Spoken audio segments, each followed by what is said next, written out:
His name meant the lucky one, yet his life was a roller coaster of defeat, betrayal, and exile. He inherited the greatest new empire in Asia at just 22. He lost every single inch of it to an Afghan warrior genius. He roamed the unforgiving desert as a hunted fugitive, watched his brothers betray him, and buried his dynasty's hopes in the sand. And then, he pulled off one of history's most impossible comebacks. Welcome to Top 11 Facts.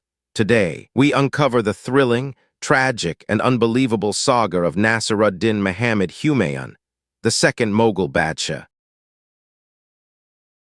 In December 1530, following his father Babur's sacrificial death, 22-year-old Humayun ascended the throne. But Babur's dying wish was fatal: never harm your brothers, no matter what they do.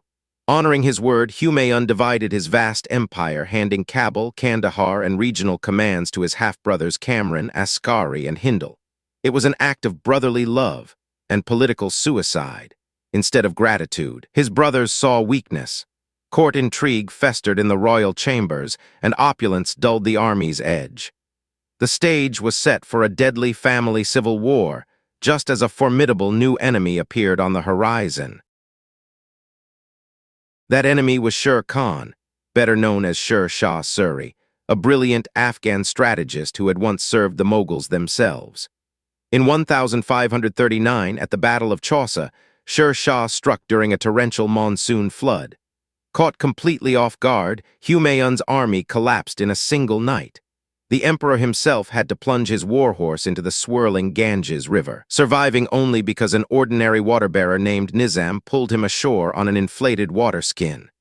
Humayun was so grateful that he granted this humble water-bearer the royal throne for half a single day.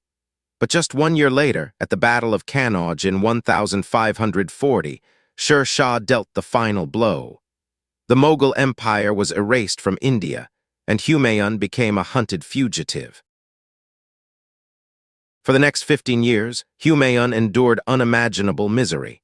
Seeking refuge, his own brothers locked their city gates against him. Starving in the blistering heat of the Thar Desert, his party survived on boiled horse meat and desert roots. His teenage wife, Hamida Banu Begum, heavy with child, walked beside him every step of the way. Yet in the darkest hour, inside the mud-brick fort of Umarkot in 1542, she gave birth to a boy, Jalaluddin Muhammad Akbar.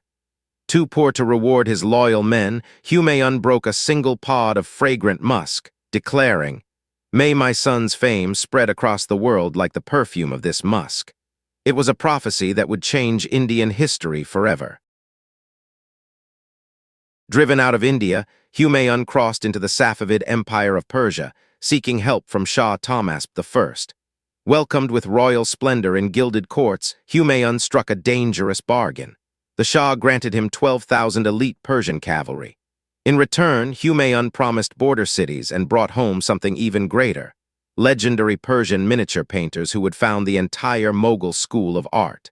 With this army, Humayun marched over the snow-capped mountains of Afghanistan, defeated his treacherous brothers one by one, and took back Kabul and Kandahar in 1545. After a decade of wandering, the wanderer finally had a base. The stage was set for the grand reconquest of Hindustan.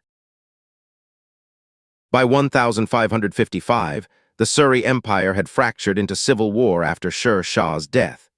Seizing the moment, Humayun smashed the Suri forces at the Battle of Sirhind and marched into Delhi in triumph, after 15 long years of exile. But his second reign was destined to be fleeting. Just 6 months later, in January 1556, Humayun was in his rooftop library, the Sher Mandal at Purana Kila, studying the stars. Hearing the evening call to prayer, he hurried down the steep, polished stone stairs, his arms full of books and his astrolabe in hand. His royal robe caught beneath his shoe. He tripped and tumbled headfirst down the stone steps.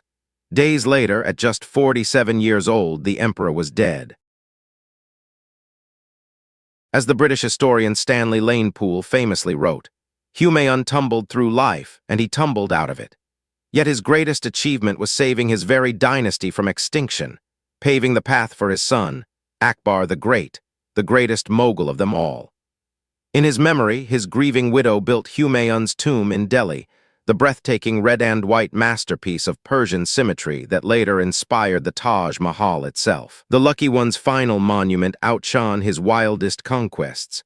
So, what part of Humayun's wild journey surprised you most?